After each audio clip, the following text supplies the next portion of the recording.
देश का बजट सुनने के लिए राहुल गांधी रविवार के दिन भी संसद में आए, लेकिन बजट रिएक्शन देने से मना कर दिया। कहा कि सोमवार को बोलेंगे। ये संभव है कि केवल निर्मला के बजट का भाषण सुनकर रिएक्शन नहीं देना चाहते हैं। बजट के असली दस्तावेजों को पढ़कर कोई हाइड्रोजन बम निकालने की तैयारी में हो। कुछ कहेंगे आप? कल कहेंगे भैया, लेकिन सर अभी पार्लियामेंट को यूज करेंगे। कल कुछ कहेंगे आप? कल कहेंगे भैया, लेकिन सर अभी पार्लियामेंट को यूज करेंगे। कल कुछ कहेंगे आप? कल कहेंगे भैया, लेकिन सर अभी पार्लियामेंट को यूज करेंगे। राजनीति में अक्सर चर्चा होती है केंद्र सरकार विपक्षी राज्यों के साथ कैसा बर्ताव करती है।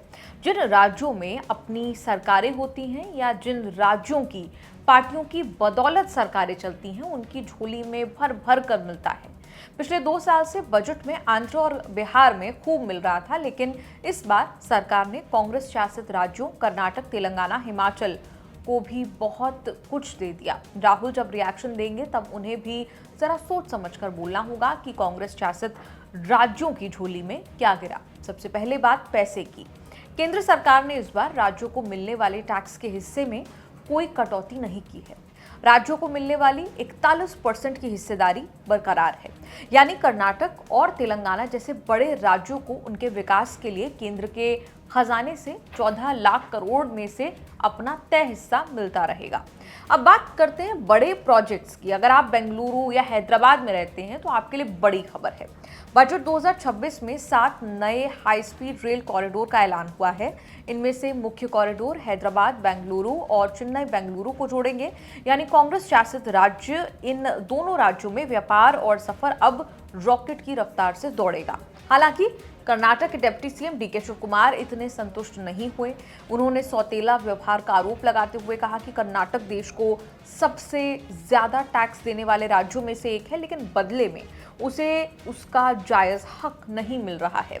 उन्होंने अपर भद्रा परियोजना का मुद्दा उठाते हुए कहा कि वादा करने के बाद भी सरकार ने प्रोजेक्ट के 5300 करोड़ में से एक भी रुपया नहीं दिया। पहाड़ी राज्य हिमाचल प्रदेश के लिए सरकार ने पर्यटन का नया मास्टर प्लान पेश किया है। यहाँ इको फ्रेंडली माउंटेन ट्रेल्स बनाए जाएंगे। इसका मतलब है कि अब हिमाचल के दुर्गम इलाकों में भी ऐसी राहें बनेंगी जहां दुनिया भर के टूरिस्ट पहुंचेंगे और स्थानीय लोगों की कमाई बढ़ेगी। कर्नाटक के लिए एक अनोखा तोहफा है टर्टल ट्रेल्स। राज्य के तटीय इलाकों में कछुओं के संरक्षण और पर्यटन को बढ़ावा देने के लिए ये खास प्रोजेक्ट शुरू होगा। इससे कर्नाटक का कोस्टल टूरिज्म श्रीलंका और थाईलैंड को टक्कर देगा। सरकार ने बुनियादी ढांचे पर जोर दिया है, इंफ्रास्ट्रक्चर पर जोर दिया है। राज्यों के लिए 12.2 लाख करोड़ का बजट रखा गया है ताकि सड़कों, पुलों और अस्पतालों का काम ना रुके। रिकॉर्ड बताते हैं कि इंफ्रास्ट्रक्चर के मामले में दक्षिण के राज्यों को इस बजट में नजरअंदाज नहीं किया गया। सुबह सुबह जैसे ही वित्त मंत्री की बजट से पहले तस्वीर आई तो दिखा कि उन्होंने तमिलनाडु की मशहूर कांजीवरम साड़ी पहनी है। वैसे तो निर्मला सीतारमण की है, लेकिन इसीलिए कांजीवरम साड़ी पहनना कोई नई बात नहीं थी। लेकिन चूंकि चुनाव तमिलनाडु में होने वाले हैं, इसलिए कांजीवरम साड़ी सबके नजरों में आ गई। दक्षिण के 2 बड़े राज्य तमिलनाडु और केरल में अगले कुछ महीनों में विधानसभा चुनाव होने हैं। बीजेपी दोनों राज्यों में कुछ बड़ा करने की ताक में अरसे से है। बजट जरिया बना है राज्यों में अपनी चर्चा बढ़ाने का। चेन्नई को 2 बुलेट ट्रेन कॉरिडोर और हैदराबाद और बेंगलुरु से सीधी हाई स्पीड कनेक्टिविटी मिली है। चेन्नई में बनेगा रेयर अर्थ कॉरिडोर, जिससे तमिलनाडु बनेगा क्रिटिकल मिनरल्स का मैन्युफैक्चरिंग हब। चेन्नई को हेल्थ हब बनाने के लिए देश के सबसे बड़े क्लिनिकल ट्रायल नेटवर्क में शामिल किया है। विरासत का सम्मान करते हुए आदि चन्नलूर को बनाया जाएगा ग्लोबल टूरिस्ट डेस्टिनेशन। किसानों के लिए तोहफा ये है कि नारियल और काजू की खेती के लिए विशेष बजट दिया गया है। थूथुकुडी जिले के इस ऐतिहासिक स्थल को एक प्रमुख पुरातत्व पर्यटन गंतव्य यानी कि आर्कियोलॉजिकल टूरिज्म डेस्टिनेशन के रूप में विकसित किया जाएगा। सीएम एमके स्टालिन ने केंद्र को चेतावनी दी कि तमिलनाडु के लिए बजट घोषणाएं केवल खाली वादे बनकर न रह जाएं। उन्होंने मदुरई एम्स का उदाहरण देते हुए कहा कि कई प्रोजेक्ट्स केवल घोषणाओं तक सीमित हैं और उनके लिए वास्तविक फंड और समय सीमा तय नहीं की गई। एक और चुनावी राज्य केरल पर भी सरकार ने नजर रखी है। राज्य की कुछ बड़ी इंफ्रास्ट्रक्चर मांगों जैसे कि एम्स को इस बार भी जगह नहीं मिली, लेकिन रणनीतिक उद्योगों के लिए केरल एक बड़ा केंद्र बनकर उभरेगा।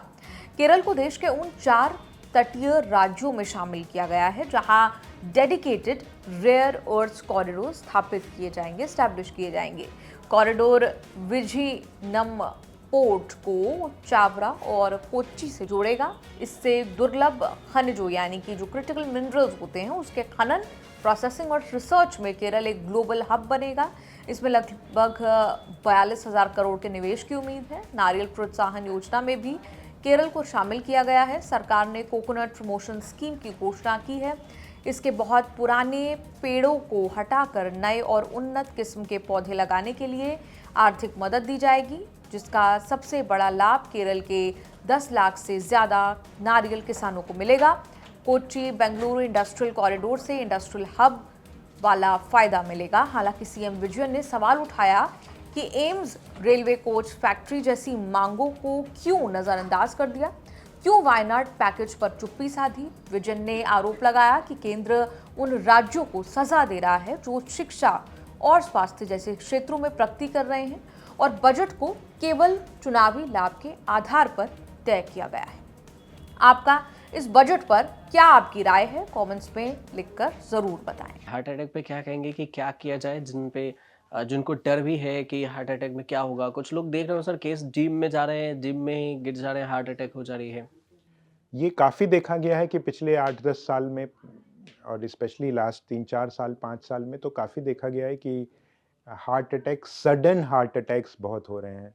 लोग हम कई वीडियोस हमारे आते हैं, देखते हैं, जिसमें देखते हैं कि लोग डांस कर रहे हैं, शादी में गए हैं, सडनली उनकी डेथ हो गई, या जिम में गए हैं, जिम कर एक्सरसाइज कर रहे हैं, सडन, तो इसको कहते हैं sudden cardiac death. Sudden cardiac death में होता यही है कि हार्ट की जो आर्टरीज हैं जिसमें सडन ब्लड सप्लाई जो हो रही है अचानक रुक जाती है, हार्ट की वायरिंग रुक जाती है और वो हार्ट रुक जाता है। तो सडन कार्डियक डेथ्स की समस्याएं बढ़ी हैं और इन जनरल हार्ट की समस्याएं भी बढ़ती जा रही हैं। तो उसमें भी यही है, हमारी लाइफस्टाइल ही एक रीज़न है। तो हार्ट की समस्याएं के तो रिस्क फैक्टर्स होते हैं, उनको हमें देखना होता है। जो मुख्य रिस्क फैक्टर्स हैं जी, एक तो फैमिली हिस्ट्री, अगर आपके परिवार में किसी को हार्ट की समस्या रही है, हाँ, पेरेंट्स में रही है, चाचा मौसी इनमें रही है, हाँ, तो समस्या ज़्यादा हो सकती है।